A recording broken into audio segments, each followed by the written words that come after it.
Yo, what up guys, it's Juan. So today we have another retrospective review on the Nintendo Gamecube for this one. Another one of those nostalgic ones for me, so let's do it. So the Nintendo Gamecube is going to be another one of those consoles that have been out for a couple of decades at this point. And this one's also going to be another pretty nostalgic console for me. I can definitely remember playing this in the early 2000s. I wore out Smash Bros. Melee. Back then that was the one to play if you had a GameCube. Now there were several other games. This console in its entirety was packed out with pure gems. You had Super Mario Sunshine, you had Resident Evil 4, you had Melee, obviously, you had Luigi's Mansion, Pikmin dropped originally on this one as well, you had Double Dash come out on this, you had Wind Waker, Metroid Prime, a ton of games that came out on this console that were all fantastic in their own way. This was another console that was super good if you had a group of friends come over, spend the night with you, for example. You could get some, back in the day it was Mountain Dew, get Doritos, get a couple of buddies over, hang out with your boys at the house, stay up until 2, 3 in the morning playing, Double Dash, whatever it was, but you had the option to do 4-player on one console, which for the time was still really fun to do. Again, this was pre-LAN, pre-online multiplayer. I mean, technically this console did have some online multiplayer, but it was really the beginning generation of consoles that had online multiplayer. So while there was a niche that were doing that, for the majority of us, specifically the kids at that time, we were not really involved with that. It was all localized multiplayer gaming, which was an absolute A+ in my book, and one of the more nostalgic things looking back on this console. If I were to recommend which GameCube variant to pick up, I would definitely recommend picking up the first cycle of GameCube consoles, specifically because those are the ones that had the digital port on the back of the GameCube itself.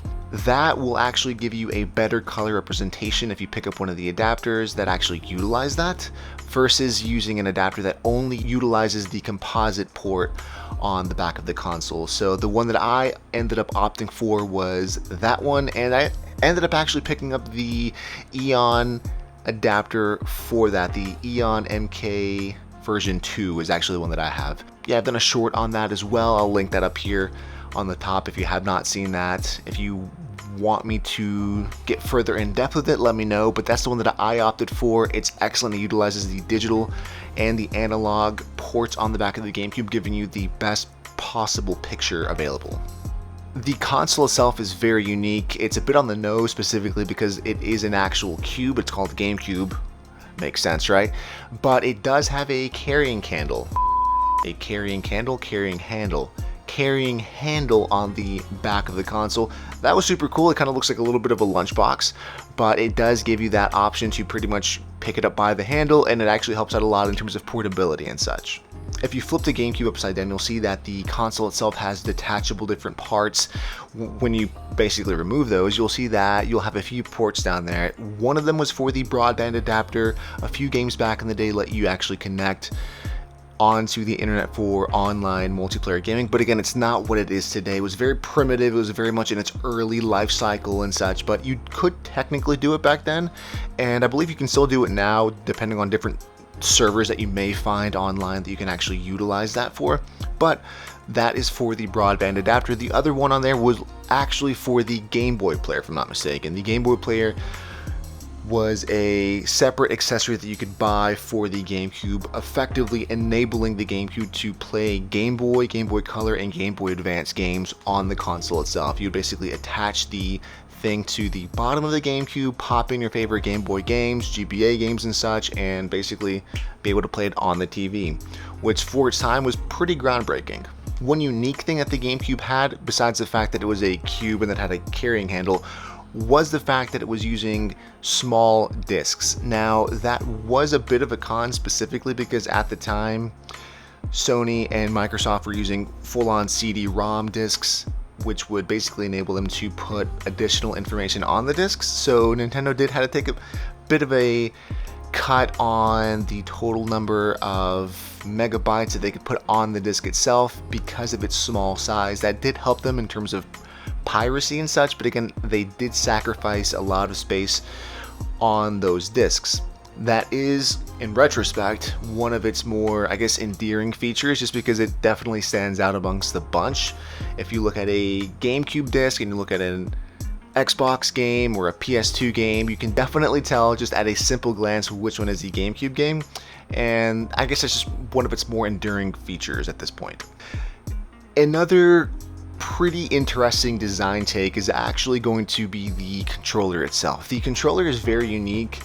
It does have a vibration feature built into it, so that was definitely a step up from the N64, which you basically had to buy the Rumble Pack for separately, of course, and that one actually required AAA batteries. This one does not, it's built in, excellent, but the controller was a little different, so to speak. Now, it's actually very comfortable, it's very ergonomic in terms of, holding it in your hands, playing and such. It's actually really good, but the design was a bit odd, but in retrospect, again, it's one of those more unique controllers. One of the biggest things that the GameCube has going for it, again, to circle back to the games, are going to be how good a lot of these games actually are. Again, going back into Wind Waker, my first exposure to the game was actually from the Zelda collector promotional disc thing that was bundled with the GameCube that I picked up back in like 2002, 2003.